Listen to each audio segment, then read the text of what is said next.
नमः समय साराय स्वानुभूत्या चकासते चित्स्वभावाय भावाय सर्वभावान्तरक्षिणे वन्दितु सर्वसिद्धे ध्रुवमचलमणोवमं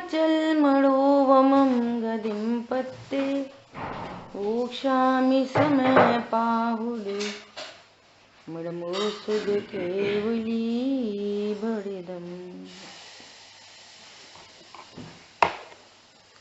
परम आध्यात्मिक ग्रंथ समय सार जी स्वाध्याय में विराजमान है। कल तक अपने मोक्ष अधिकार का स्वाध्याय पूर्ण हुआ और कल सर्व विशुद्ध ज्ञान अधिकार, सर्व विशुद्ध अधिकार ज्ञान अधिकार शुरू हुआ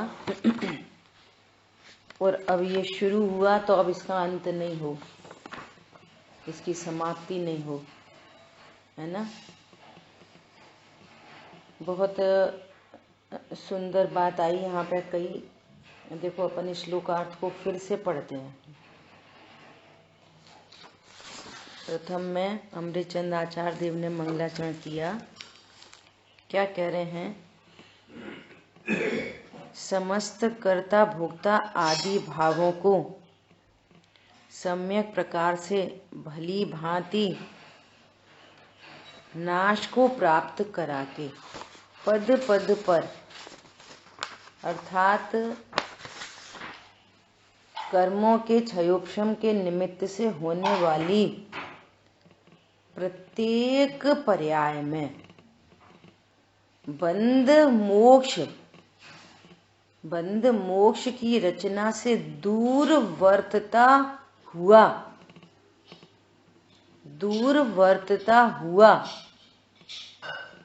देखो कितनी गजब की बात कर रहे हैं। शुद्ध अर्थात रागादि मल तथा आवरण से रहित, जिसका पवित्र अचल तेज निज रस के ज्ञान रस के ज्ञान चेतना रूपी रस के विस्तार से परिपूर्ण है। ऐसा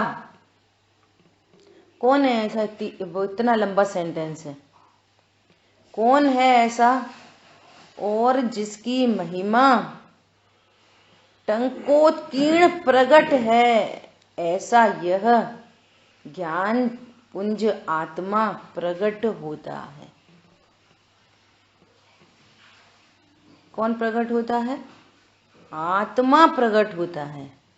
कैसा? अब अपन नीचे से अर्थ करते हुए चलेंगे, अब नीचे से ऊपर की ओर, है ना। आत्मा कैसा है?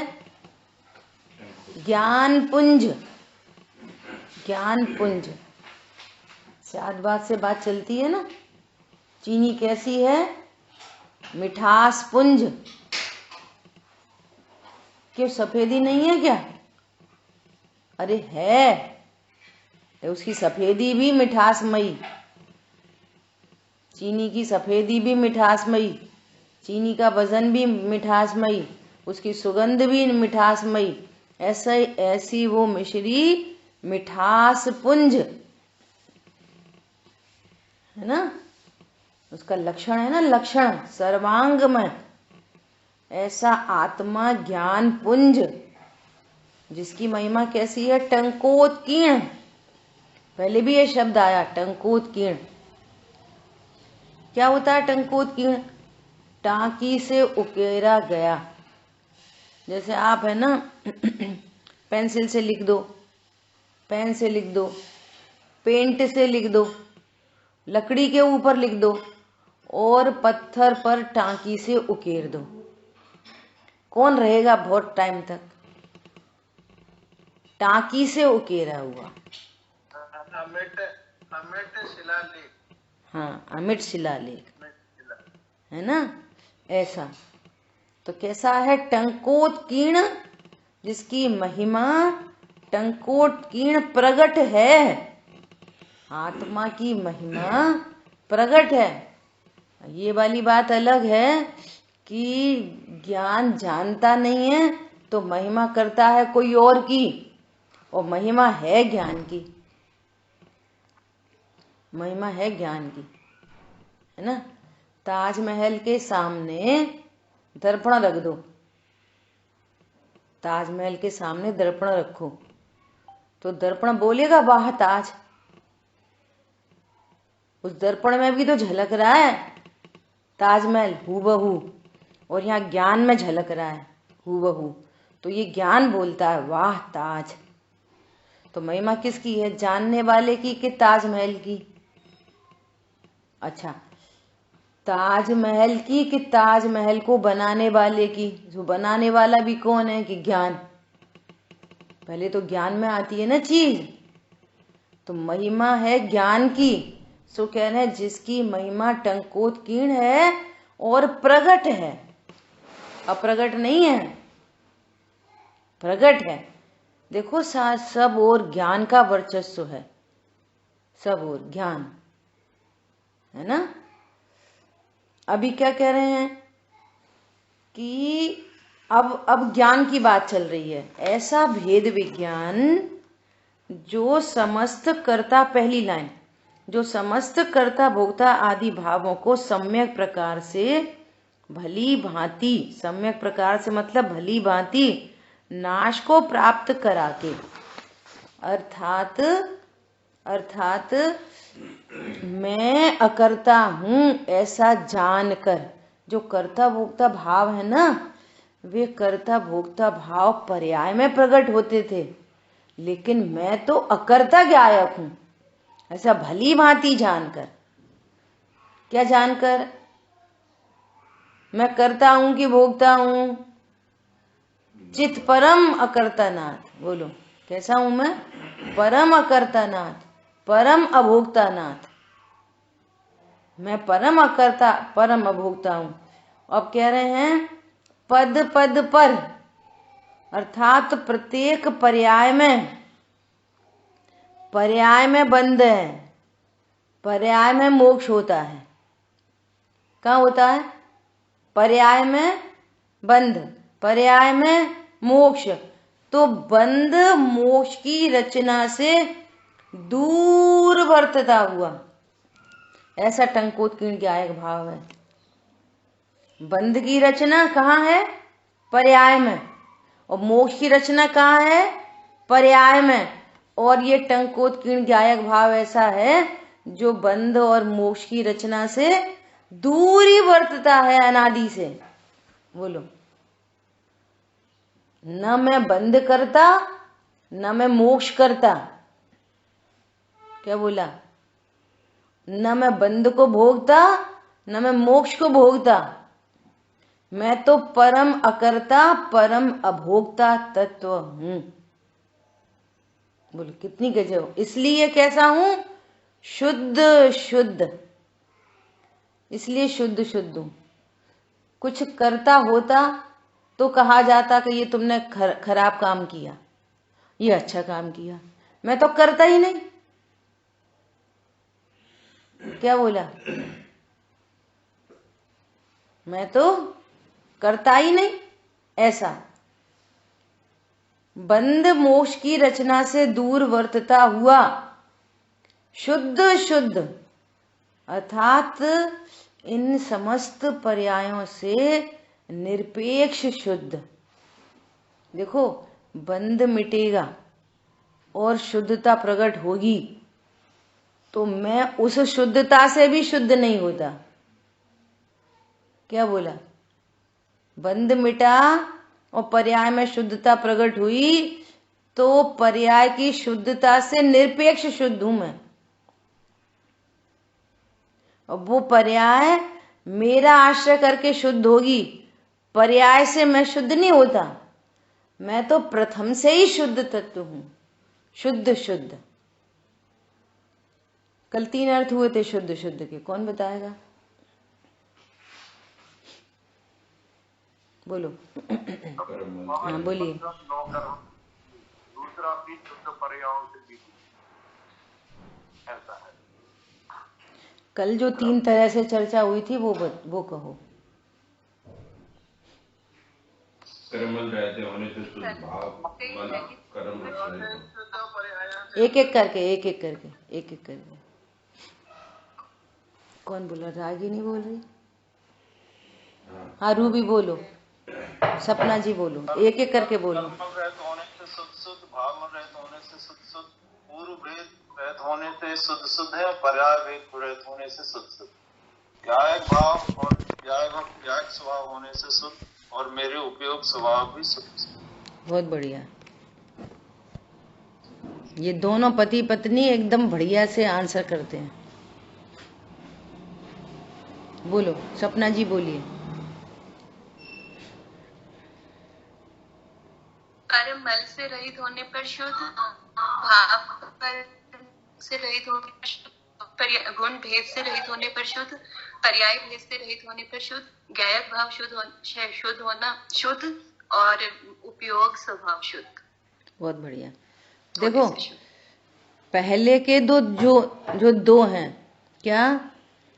रागादि मल से रहित होने से शुद्ध और ज्ञानावर्णादि कर्म से रहित होने से शुद्ध। तो इनमें रहित की बात है, नास्ति से कथन किया, इनसे रहित इनसे रहित, गुण भेद से रहित पर्याय भेद से रहित, ये दोनों नास्ति के कथन है। और जो पहला लास्ट वाला है वो ज्ञायक त्रिकाल शुद्ध और उपयोग लक्षण भी शुद्ध, ये अस्ति से शुद्ध शुद्ध। ऊपर वाले दोनों क्या थे? नास्ति से शुद्ध शुद्ध। और लास्ट वाला क्या हुआ? अस्ति से शुद्ध शुद्ध। टंकोत्कीर्ण एक ज्ञायक भाव शुद्ध, अनादि से शुद्ध, और उपयोग लक्षण भी अनादि से शुद्ध। ऐसा मैं शुद्ध शुद्ध हूं, 2 बार शुद्ध शुद्ध, 2 बार शुद्ध शुद्ध। देखो आचार्य देव ने कैसा यूज किया है, कैसा हूं मैं? शुद्ध शुद्ध हूं, द्रव्य दृष्टि से अति पवित्र, शुद्ध शुद्ध। पर्याय मात्र अपावन है, परिणति मात्र अपावन है। कौन सी परिणति अपावन है? उपयोग लक्षण अपावन नहीं है, शुद्ध शुद्ध। किसको अपावन कह रहे हैं? जो पर से चिर से पर में भ्रमित हुई, उसको अपावन कह रहे हैं। वो आश्रय बंध को अपावन कह रहे हैं, उपयोग लक्षण को अपावन नहीं कह रहे। इतना सब समझना पड़ेगा पूजा करने में भी। स्वाध्याय के बिना तो पूजा भी नहीं हो सकती। क्या पढ़ रहे हैं? पढ़ने का नाम थोड़ी पूजा है। चित्त प्रसन्न हो जाए, ओहो हूं द्रव्य दृष्टि से अति पवित्र, शुद्ध शुद्ध, परिणति मात्र अपावन है। कौन सी परिणति? जो चिर से ही पर में भ्रमित हुई। सो यहां कह रहे हैं कि वो परिणति चिर से पर में भ्रमित हुई, मैं तो उससे निरपेक्ष शुद्ध हूं, तो भी मैं शुद्ध शुद्ध हूं। अब सुनना जरा ध्यान से। जिस ज्ञान ने ऐसा जाना कि मैं शुद्ध शुद्ध हूं, अब वो ज्ञान अशुद्ध रह जाएगा। वो परिणति भी ऐसा जानकर शुद्ध हो गई। युगल जी बाबू जी कहते कि तुम ऐसा कहते हो कि मैं शुद्ध न से शुद्ध हूं, तो अशुद्धता रह ही गई, रह जाएगी अशुद्धता। अरे जो परिणति पर में भ्रमित हो रही थी, वो स्वभाव सुन्मुख हो गई। ऐसा अब उसको लगा लो। पहले सच्ची समझ पूर्वक हो गई, फिर निर्णय पूर्वक हो गई, फिर अनुभूति पूर्वक हो गई। 3 फैक्टर लगा लो बीच में कि पहली बार सुना, समझ में आया, ओहो समझ आते से ही प्रसन्नता हो गई, मुझे कुछ करना भोगना नहीं है, मैं तो पहले से ही परम अकर्ता परम अभोक्ता शुद्ध शुद्ध तत्व हूं। टंकोत्कीर्ण ज्ञायक भाव जो अपनी महिमा से ही प्रकट है, टंकोत्कीर्ण ज्ञायक भाव। बता, वो गोमटेश बाहुबली की प्रतिमा कैसी है? इतने तूफान आ रहे, कैसे पत्थर से बनी है, बोलो कैसी प्रतिमा है वो। इतने तूफान आ गए, इतनी बारिश आ गई, इतनी धूप पड़ गई, एज इट इज खड़ी है। टंकोत्कीर्ण एक गायक, समझ में आ रही है, टंकोत्कीर्ण, ऐसा कैसी गजब महिमा है, न भूतो न भविष्यति, कैसी गजब महिमा है उस प्रतिमा की, है ना। पंडित साहब ने लिखा है ना, कैसी सुंदर जिन प्रतिमा है, कैसा सुंदर है जिन रूप, जिसे देखते सहज दिखता सबसे सुंदर आत्मस्वरूप। भगवान को देखकर आत्मस्वरूप दिखता है, तो अब कैसा दिखता है, कैसी सुंदर निज प्रतिमा है। टंकोत्कीर्ण एक गायक भाव, कैसा सुंदर है निज रूप, अपार महिमा, जिसकी महिमा टंकोत्कीर्ण प्रकट है, जिसे देखते नहीं दिखते, द्रव्य भाव नो कर्म विरूप, हमें तो दिखते ही नहीं, क्यों, मैं इससे बंद मोक्ष की रचना से दूर वर्तता हुआ। कैसा है गायक भाव, देखो आचार्य क्या कह रहे हैं, दूर वर्तता हुआ। राग हो गया, ऐसे परिणाम हो जाते, फिर बिगड़ जाते, फिर सुधर जाते, फिर पहले याद आती, फिर बाद में याद आती, कैसी क्रिया हो गई, अरे दूर वर्तता हुआ। कितनी दूर, कितनी दूर, बोलो। अब यहाँ दूर का अर्थ क्षेत्र से दूर नहीं कि गायक यहाँ पे है और पर्याय पाकिस्तान में, क्षेत्र की बात नहीं चल रही, भाव से बात चल रही है, स्वभाव से बात चल रही है। दूर वर्तता हुआ, बोलो, शुद्ध, अप्रभावी है, हाँ अप्रभावी, निरपेक्ष, शुद्ध, अनटच, इफेक्टलेस, फुल्ली सेफ। अनटच है, अस्पर्शी, इफेक्टलेस है, कुछ इफेक्ट नहीं पड़ता उससे, और सबसे बड़ी बात है फुल्ली सेफ, इधर कषाय हो गई, फुल्ली सेफ,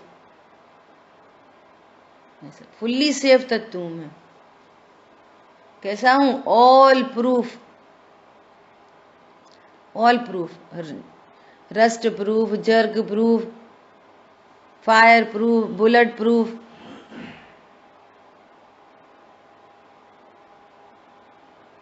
कैसी है घड़ी, घड़ी कैसी है, वाटर प्रूफ है, नहीं घड़ी है तो वाटर प्रूफ, ए लला पानी में मत डालो, फिर क्या मतलब निकला वाटर प्रूफ का, पानी में मत डालो, डले मत डले, पड़ी रहे मत पड़ी रहे, बंद मोक्ष की रचना से दूर, पानी में पड़ी रहे कि मत पड़ी रहे, उससे दूर वर्तती है वाटर प्रूफ घड़ी, पानी से और आग से दूर वर्तती हुई वाटर प्रूफ घड़ी। बोलो कितनी गजब है, ये शुद्ध शुद्ध कल से चित्त में घूम रहा, शुद्ध शुद्ध, एक ही शुद्ध लिख देते ना, शुद्ध शुद्ध। देखो जो बात दो बार कही जाती है ना, उसका अर्थ वास्तव में अनेक बार होता है, अनेक बार, बहुवचन हो गया। बच्चे को एक बार बोलो सुने नहीं, दूसरी बार बोलना पड़े तो समझ लो अनेक बार बोला, क्या सही बात नहीं है ये, दो बार बार बोलना, ऐसे बोलते ना बार बार, दो बार बोला मतलब बार बार बोला, अनेक बार, अर्थात रागादि मल तथा आवरण से रहित, जिसका पवित्र अचल तेज निज रस के अर्थात ज्ञान रस के, ज्ञान चेतना रूपी रस के विस्तार से परिपूर्ण है।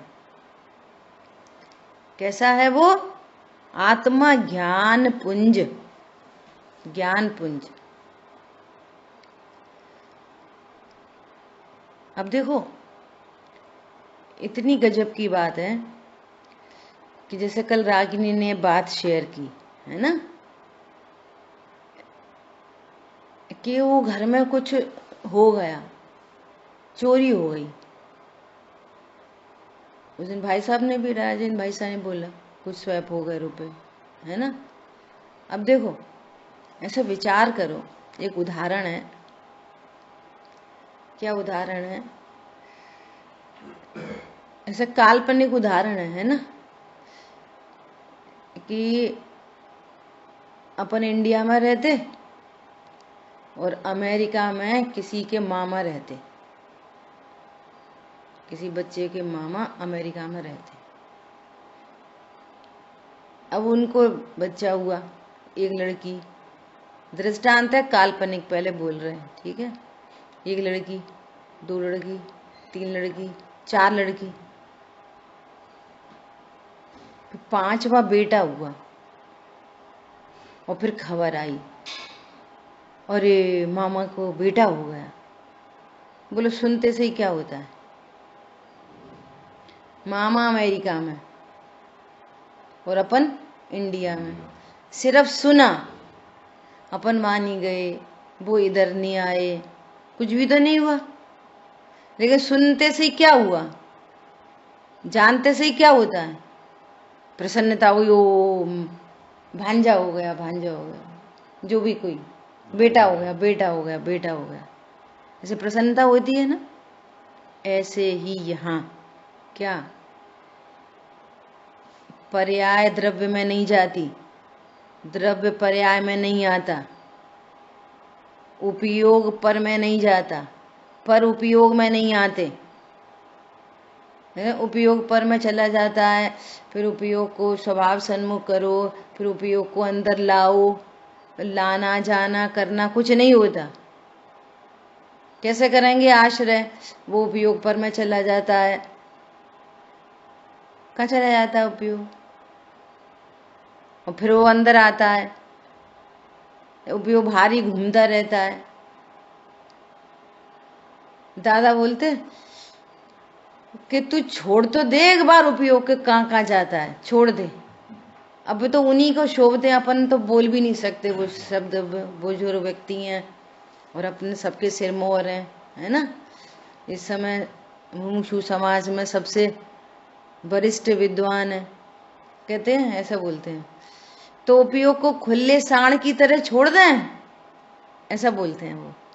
तो कहते तू छोड़ तो दे एक बार देखें तो कहाँ जाएगा। ऐसे बहुत चलता है ये, जो ऐसे जो शब्द है ना, ये बहुत भ्रमित करते हैं। इसलिए एकदम सरल चाहिए। उपयोग कहाँ चला गया? अरे जो उपयोग अपने को संयोग शरीर कर्म कषाय रूप जानता है, जाता आता कहीं नहीं है, जानता है बस।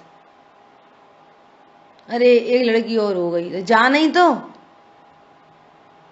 अरे एक और हो गई लड़की, अब की बार ओ लड़का हो गया, तो जाना ही तो जा रहा है। वो अमेरिका इतनी दूर बैठे हैं, वो इधर आया, वो इधर आए, हम उधर गए, कुछ नहीं हुआ, बस जाना और बस प्रसन्नता हो गई, बस लड्डू बटने लग गए कि भैया क्या हुआ, क्या हुआ? अरे आज तो हम बहुत खुश हैं। क्या खुश हैं? चेहरा देखा नहीं, शकल देखी नहीं, सूरत देखी नहीं, प्रसन्न है बस। पॉइंट समझ में आया? ऐसा द्रव्य पर्याय में नहीं जाती, पर्याय द्रव्य में नहीं आता। उस पर्याय में ये शुद्ध शुद्ध टंकोत्कीर्ण ज्ञायक भाव का निर्णय हुआ और पर्याय प्रसन्न हो गई। आई बात ख्याल में? ओहो, मैं तो परम अकर्ता परम अभोक्ता तत्व हूं बस। और जो पर्याय इस ध्रुव का निर्णय नहीं करती, जो पर्याय ध्रुव हूं, टंकोत्कीर्ण हूं, शुद्ध शुद्ध हूं, ऐसा निर्णय नहीं करती, तो संयोग शरीर कोई ज्ञान में आ नहीं जाते, न उपयोग उनमें चला जाता। ऐसा चिर से पर में भ्रमण होने से दुख उत्पन्न होता है। पॉइंट समझ में आया? न उपयोग पर में जाता और न उपयोग सो में आता। द्रव्य गुण पर्याय का जो कंसेप्ट है ना, उत्पाद व द्रव्य युक्तम सत, ये द्रव्य और उत्पाद व एज इट इज बना रहता है, कुछ नहीं होता, होने जाने वाला कुछ नहीं होता। बोलो, अब इस फॉर्मूले में आप हर चीज को रखो। शरीर में चोट लग गई है ना, तो वो देह का परिणमन, वो देह शरीर में नहीं उसमें ज्ञान में नहीं आई, और ज्ञान उधर गया नहीं गया, बस ऐसा जाना गया कि मुझे चोट लगी है, अब दुख उत्पन्न होगा। कोई नहीं बचा सकता, कोई सुखी नहीं कर सकता। बेटा शांति रखो, हो गया, हो जान दो, कहाँ से रखे? वो तो देह रूप जान रहा अपने को, और चोट तो मेरे में आई नहीं है। खून आत्मा में नहीं आया, खून हो गया, बहुत खून हो गया, तो आत्मा में नहीं आया। आत्मा रंगीन नहीं हुई, अमूर्तिक प्रदेशों का पुंज, बस विपरीत जाना गया तो दुख। और स्वरूप जाना, अरे चोरी हुई होगी तो हुई होगी, मेरे असंख्यात प्रदेश तो शुद्ध सुरक्षित हैं, मेरे में तो कुछ होता नहीं है। वो ज्ञान प्रसन्न हो गया।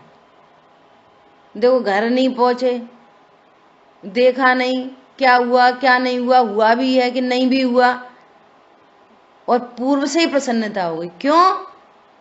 न मेरा घर, न मेरा धन, ये ज्ञान धन मेरा, ये असंख्यात प्रदेश, ये मेरा निज वैभव, और मैं इससे परिपूर्ण, और इसमें कुछ होता नहीं। जिसकी महिमा कैसी है? टंकोत्कीर्ण, प्रगट है, प्रगट ज्ञान पुंज। अब तुम देह पुंज जानो तो मरो, कषाय पुंज जानो तो मरो, अब कौन बचा है? इसलिए भेद सुनना ध्यान से।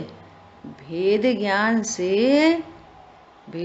से सदाई मोक्ष मार्ग है।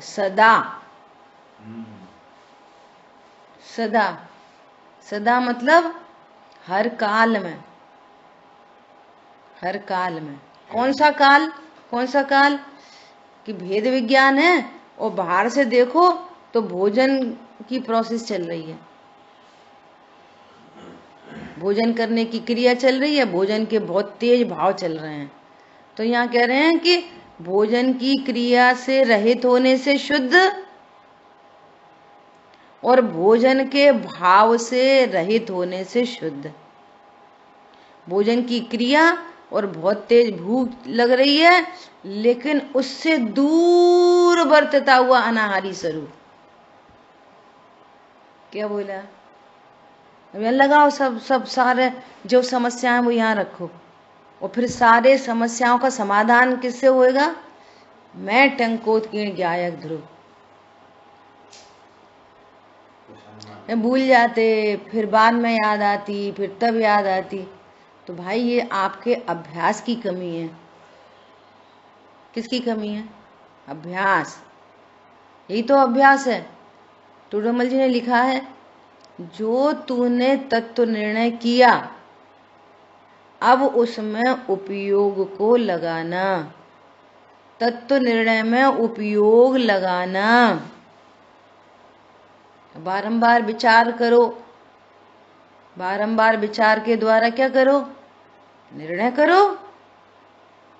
अब वो निर्णय हुआ, वो बह रहा है। ये निर्णय, ये मोह की चट्टान को तोड़ता है। टूट रही है मोह की चट्टान, और टूटी, शांति निर्झर बह गया। ये आत्मानुभूति, निर्णय पूर्वक आत्मानुभूति, वो भेद ज्ञान की धारा बहती है। देखो, एक एग्जाम्पल है समझने के लिए। जैसे कोई सज्जन पुरुष होते हैं ना, सज्जन लोग, अब उन्हें कदाचित ऐसा कुछ भाव आ जाए, समझो चोरी का भाव आ गया, मान लिया है तो सज्जन पर आ गया चोरी का भाव, तो वो उसको पीछे से टोक पड़ती रहेगी, सही नहीं है, सही नहीं है, सही नहीं है। जैसे इनकम टैक्स में कुछ कम ज्यादा कर लिया, बिजली का बिल नहीं भरा, वगैरह वगैरह, कुछ ऐसा कोई मान लिया कुशील संबंधी, नहीं सही नहीं है, सही नहीं है, सही नहीं है, ऐसा चलती रहती है ना एक धारा। अन्यमति भी कहते कि ज्ञान अपन को टोकता है, ऐसा बोलते हैं ना, ऐसा। तो जब सोचो लौकिक में ऐसा होता है तो पारलौकिक में नहीं होता। जिसने भेद विज्ञान किया है उधर वो सब चीजें कुछ कुछ चल रही हैं, वो उपयोग में जानने में आ रही हैं, तो ज्ञान क्या कहता है? मैं अकर्ता ज्ञायक, अकर्ता ज्ञायक, अकर्ता ज्ञायक, अकर्ता ज्ञायक।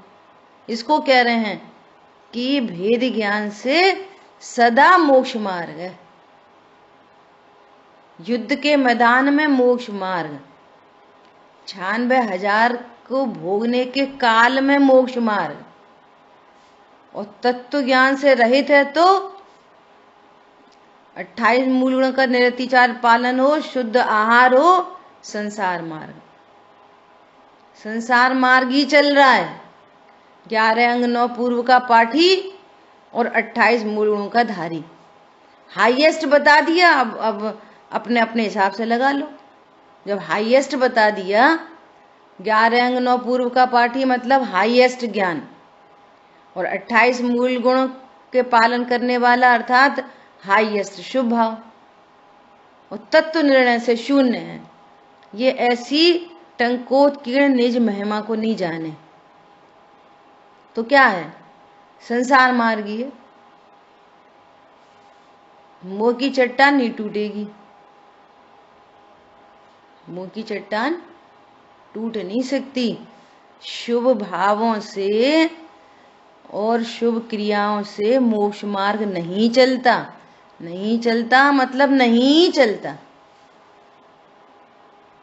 क्यों? वो क्रिया तो वैसे भी देह की क्रिया है, उसका तो बंध है ही नहीं, पहले ही कह दिया, ठीक है, उसका तो कोई बंध है नहीं। देखो मुझे क्रिया से एक बात याद आ रही है, मैंने अमेरिका वाली क्लास में तो शेयर की थी इस बात को, एक सावधानी की बात। अभी ग्वालियर में क्रिया परिणाम अभिप्राय की गोष्ठी हुई है ना। देखो स्वरूप कैसा है और समझा क्या जाता है। कुंदकुंद आचार्य भगवान ने बंद अधिकार में, कुंदकुंद आचार्य देव ने तो प्रतिज्ञा ही की है, एकत्व व्यक्त आत्मा बताऊंगा। क्यों? गुणस्थान वाली आत्मा, कर्मों से बंधी आत्मा, मार्गणा स्थान वाली आत्मा, तो प्रथम शुद्ध स्कंद तो लिखा ही जा चुका था। सब जीव ऐसे ही समझते थे, सही बात है अपन कर्मों से बंधे हैं, सही बात है अपन 1 इंद्री 2 इंद्री 3 इंद्री वाले हैं, अभी अपन संगी पंचेंद्री हैं, सही बात है अपन मनुष्य गति के जीव हैं। सपना जी अपन कौन सी गति के जीव हैं बताओ? देव गति के, त्रियंच गति के? बोलो। ज्ञान गति की। मीनल बहन जी थोड़ी सपना जी हैं। अच्छा आपने बोलो। दूसरे से पूछा? हाँ, सपना जी से पूछ रही मैं, बोलो। जी इन दोनों में से कोई भी नहीं। तो अपन कोई से गति के नहीं है, ज्ञान गति के जीव हैं अपन, है ना। तो ये वाली बात अपन को किससे मिली? कुंदकुंद आचार्य देव ने द्वितीय श्रुति स्कंद जब लिखा गया, ये हम समय सार जी, तो कुंदकुंद आचार्य देव ने एकत्व विभक्त आत्मा दिखाऊंगा, प्रयोजन परक आत्मा दिखाऊंगा, जिसके आशय से रत्नत्रय प्रकट होते हैं। तो वो तो पहले सुने आया था, शरीर की क्रिया शुभ क्रिया अशुभ क्रिया, वो तो कर्मों से बंधा जीव सुन के आया था। पॉइंट पकड़ में आ रहा है? तो कुंदकुंद आचार्य देव ने क्या कहा? वंदित्तु सव सिद्धे दो मचल मड़ो वमम गदिम पत्ते। सबसे पहले पहले ही पहले सिद्धत्व की स्थापना, फर्स्ट ऑफ ऑल सिद्धत्व की स्थापना, सर्व जीवों में सिद्धत्व की स्थापना। सिद्धत्व की स्थापना मतलब जैसे सिद्ध द्रव्य कर्म भाव कर्म नो कर्म से शून्य है, ऐसे ही मैं द्रव्य भाव नो कर्म से शून्य शुद्ध शुद्ध हूं। जो पहली गाथा में है वो यहाँ पे नमः समय सारा है। बोलो, उनने सिद्ध भगवंतों को नमस्कार किया और अमृतचंद आचार्य देव ने तो समय सार को नमस्कार किया। कल्पना करो, है ना। तो बंध अधिकार में उन्होंने कहा कि देह की क्रिया से बंध नहीं होता, मन वचन काय की क्रिया से बंध नहीं होता, है ना। तो अब वो कह रहे हैं कि भाई क्रिया से तो बंध नहीं होता, परिणामों से बंध होता है, और मिथ्या अभिप्राय से अनंत बंध होता है। क्रिया परिणाम अभिप्राय। तो गोष्ठी में पार्टिसिपेट करने वाले, अब किसी ने ऐसा बोला, ऐसा नहीं, क्रिया तो सुधारनी चाहिए।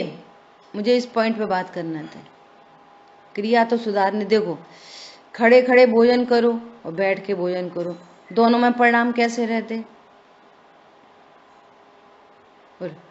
अपन ऐसे स्वाध्याय सुनो और मंदिर में बैठ के सुनो, दोनों में परिणाम कैसे रहते।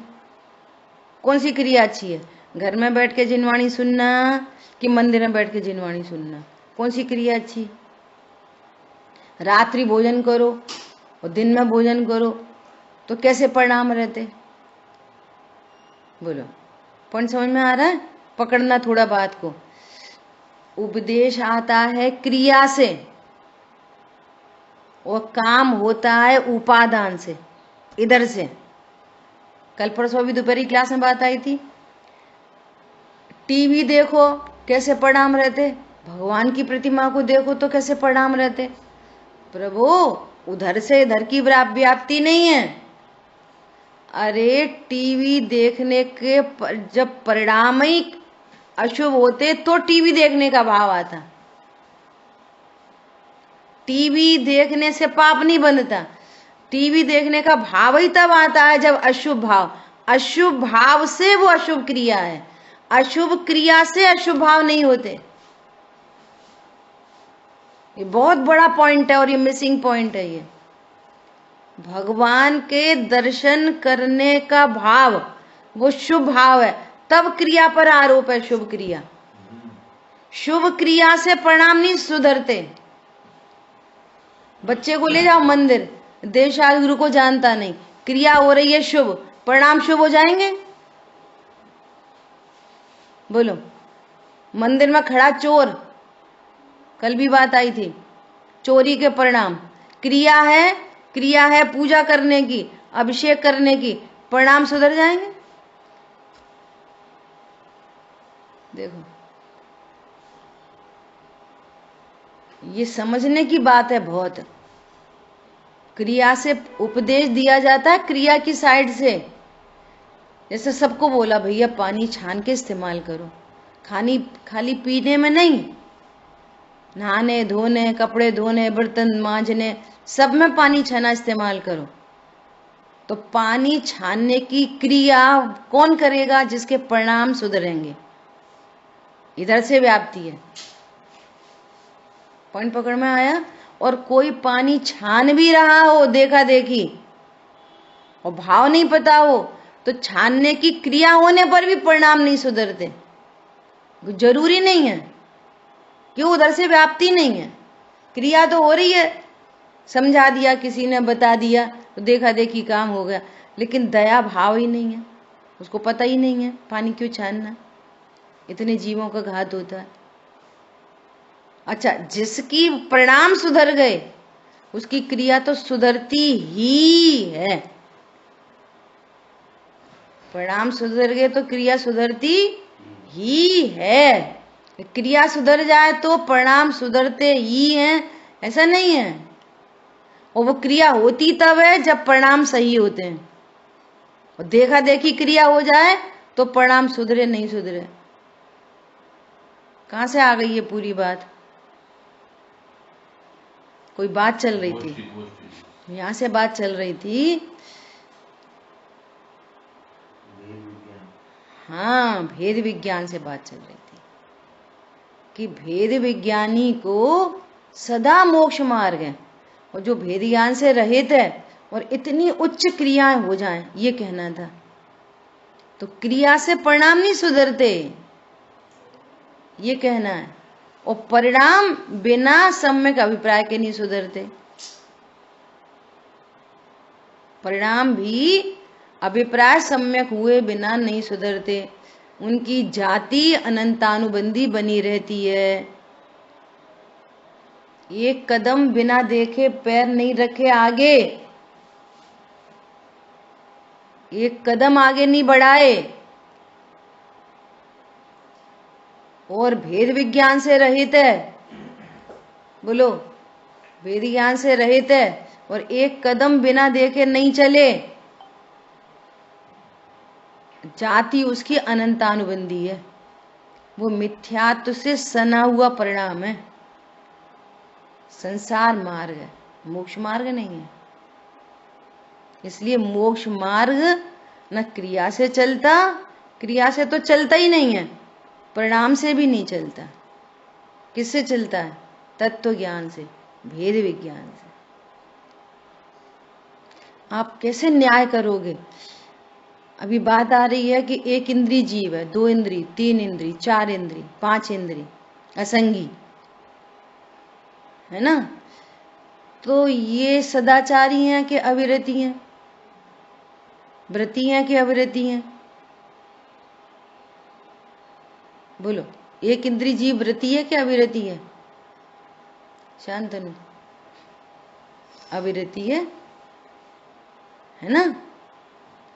व्रती है वो, अविरती है ना। 2 इंद्रिय अविरती है।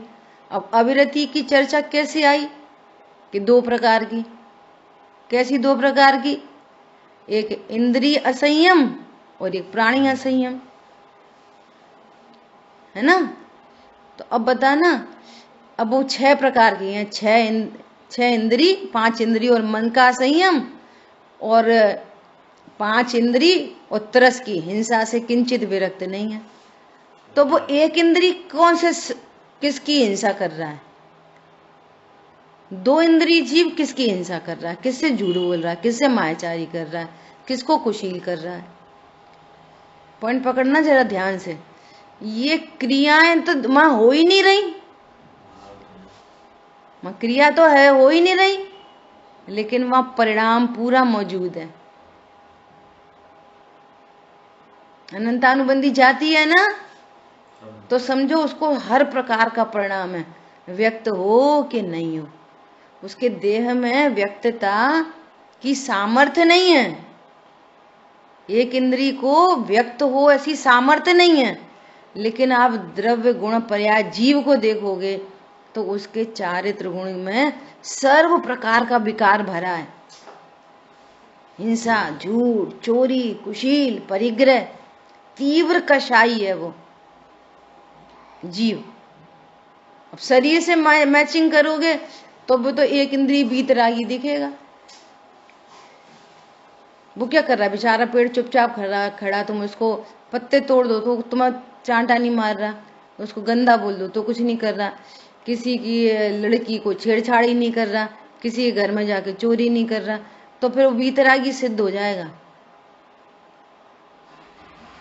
इसलिए लोगों को पता नहीं तो पेड़ की पूजा करते हैं। कुछ रहा होगा ऐसे कोई मिसिंग कंसेप्ट। ये पता नहीं कि हम संगी पंचेंद्री और जो एक इंद्री, संगी पंचेंद्री एक इंद्री की पूजा कर रहा है बेवकूफ। समझ में आ रही है? बोला, थोड़ा सा भी ज्ञान काम नहीं करता। मैं तो ये वाली बात ही बहुत बार बोलती हूँ कि जो जैन कुल में जन्मा है ना, वो सातिशय पुण्य वाला, वो सातिशय ज्ञान वाला होता है। जैन कुल में जन्मने वाला। हमारे बच्चे लॉजिकल होते हैं, उनको लॉजिक से बात समझाओ कि भगवान ऐसे होते हैं, वहां तो भगवान को करता धरता, पेड़ को पूजो, गाय की पूंछ को पूजो, गोबर को पूजो, एक कॉमन सेंस भी नहीं। और बड़े बड़े डॉक्टर, इंजीनियर, चार्टर्ड अकाउंटेंट, इनको कॉमन सेंस डेवलप नहीं होता। हमारे घर के छोटे बच्चे से नहीं करवा सकते ये काम। समझ में आ रही है? ऐसे सातिश है, ज्ञान का धारी जन्मता है जैन कुल में। अब हम मिसयूज कर दें, बर्बाद कर दें, वो एक अलग बात है। आप अपने बच्चों को बोलो गोबर से को पूज दो, तो वो ऐसा बोलेगा, ये क्यों पूजा हम? देख लेना ट्राई करके, वो नहीं करेगा ये काम। और बड़े बड़े लोग कर रहे हैं, कॉमन सेंस नहीं डेवलप हो रहा कि ये आखिर क्या करने की, ये क्या क्रिया है, इससे क्या लाभ हानि है। अब भेद ज्ञान तो कोसों दूर है, भेद विज्ञान तो कोसों ही दूर है। ऐसा देखो, भावार्थ पढ़ते हैं। शुद्ध न का विषय जो ज्ञान स्वरूप आत्मा है। किसकी बात चल रही है? आत्मा। कैसा है?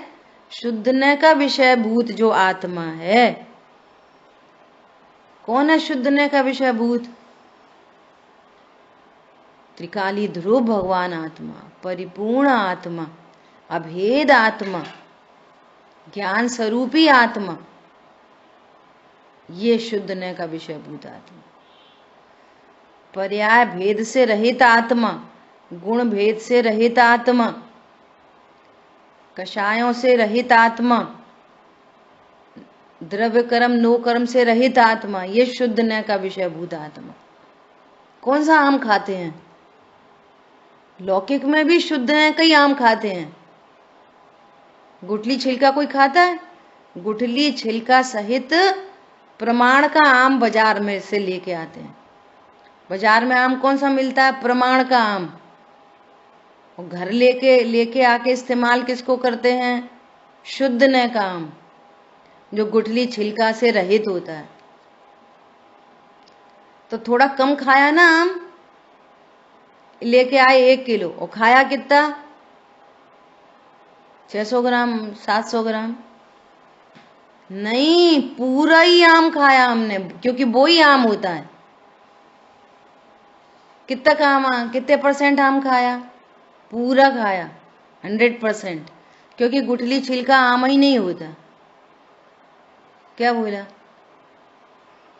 कितना आम खाया? 1 किलो की थोड़ा कम, स्यादवाद है।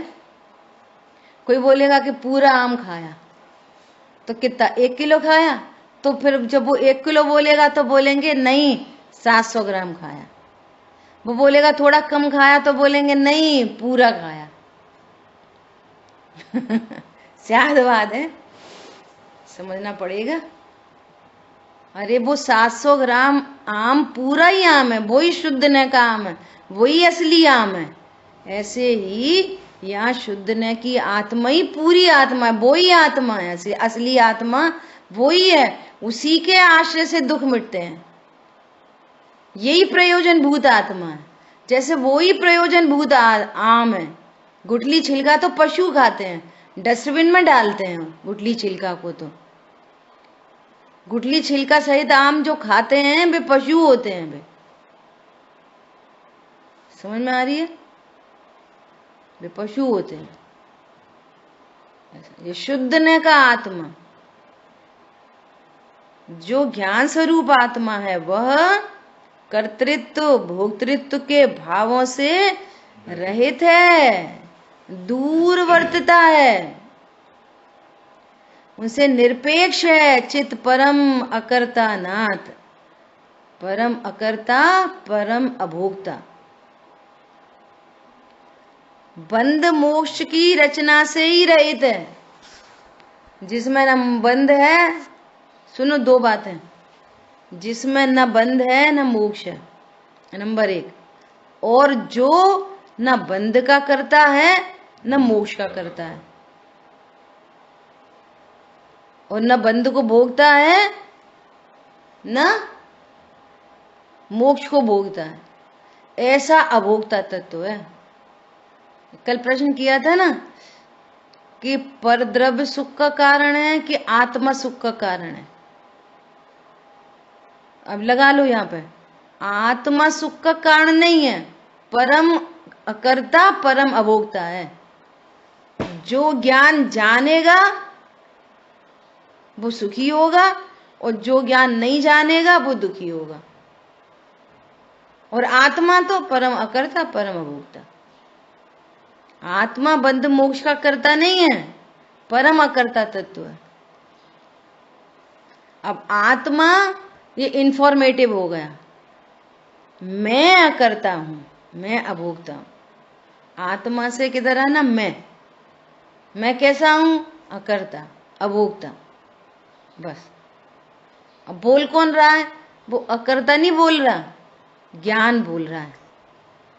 ज्ञान ने, युगल जी बाबूजी ने कहा कि श्रद्धा ने अपना कोना कोना ज्ञायक के लिए खाली कर दिया। कोना कोना, इसका क्या भाव है? अब मैं कुछ पर्याय में कोना पोना कुछ नहीं होता, ये अलंकारिक भाषा होती है। मतलब उस श्रद्धा ने अपना सर्वस्व समर्पण ज्ञायक में कर दिया, ये भी अलंकारिक हो गई। तो फिर क्या हुआ कि उस श्रद्धा की पर्याय में, श्रद्धा पर्याय के लिए स्थान नहीं है, वो अपने को पर्याय रूप नहीं देखती। अब वो पर्याय अपने को ज्ञायक रूप अनुभव करती है, ये है। तो वो आत्मा तो क्या है? परम अकर्ता।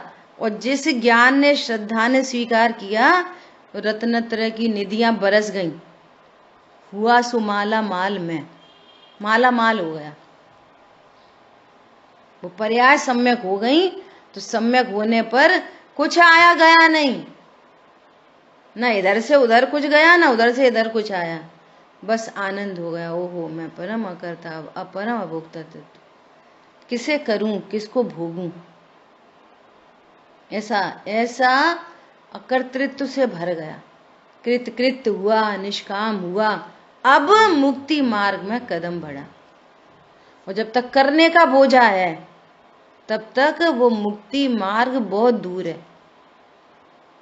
अकर्तृत्व प्रकट हुआ तो बस, अब क्या अच्छा क्या बुरा, मैं तो अकर्ता हूं, है ना। ऐसा बंध मोक्ष की रचना से रहित, सुनो, परद्रव्य से और परद्रव्य के समस्त भावों से रहित होने से शुद्ध। अब ये परद्रव्य से रहित होने से शुद्ध और उनके भावों से रहित होने से शुद्ध, इसमें अपन को बहुत प्रैक्टिकल अप्रोच से चर्चा करनी है। इसकी चर्चा अपन कल करेंगे। एक छोटा सा फनी दृष्टांत से अपन आज की चर्चा पूरी कर रहे हैं। अकर्ता पे याद आई, क्या याद आई कि एक बार एक हिंदी के टीचर या हिस्ट्री के टीचर वो पढ़ा रहे थे सीता जी का स्वयंवर, है ना, पढ़ा रहे थे, बच्चे पढ़ रहे थे। तो जैसे टीचर दूसरे दिन रिकॉलिंग कराते हैं, तो दूसरे दिन बच्चे आए तो टीचर ने पूछा, बोलो सीता जी के स्वयंवर का धनुष किसने तोड़ा? ऐसा प्रश्न किया टीचर ने। तो रामू बोलो, रामू को खड़ा कर दिया, रामू बोलो। तो रामू क्लास का सबसे शैतान बच्चा था, बहुत शैतानी करता रामू। और बाई चांस वो उस दिन आया नहीं था, एक दिन पहले जिस दिन टीचर ने पढ़ाया था उस दिन वो आया नहीं था। तो खड़ा हो गया और वो एकदम बोल्डली बोला, एकदम बोल्ड, माँ साहब मैंने ना तोड़ा, ऐसा बोला। गांव का बच्चा क्या बोला? उन्होंने बोला सीता जी के स्वयंवर का धनुष किसने तोड़ा? रामू खड़े हो जाओ। रामू बोलता माँ साहब मैंने ना तोड़ो। समझ में आ रही बात? ऐसे मैं तो कल आया ही नहीं था, और उसने सोचा कल कुछ टूटा फूटा होगा। सो टीचर जी पूछ रहे तो भैया मैं तो कल आया ही नहीं था, मासा मैं ना तोड़ो, ऐसा ये ज्ञायक त्रिकाली ध्रुव। समझ में आ रही है? ये पर्याय किन्ने करी? ऐसी पर्याय, खराब पर्याय, बंद की पर्याय, मोक्ष की पर्याय। ओ चित परम अकर्ता नाथ, हमें नहीं पता किन्ने करा। समझ में आ रही बात? ऐसा अकर्ता, सहज अकर्ता, इनोसेंट अकर्ता। कैसा अकर्ता? और प्रसन्न हो जाए बस। प्रणति ऐसा ऐसा ऐसा वाला इनोसेंट नहीं। देखो, एक होता है मूर्ख और एक होता है समझदार इनोसेंट। मूर्ख वाला नहीं चाहिए, हाँ अपन तो करता है, ऐसा वाला नहीं चाहिए। बोल्डली, मैंने नहीं तोड़ा, ऐसा है परम अकर्ता नाथ। ठीक है, शेष चर्चा आगे करें।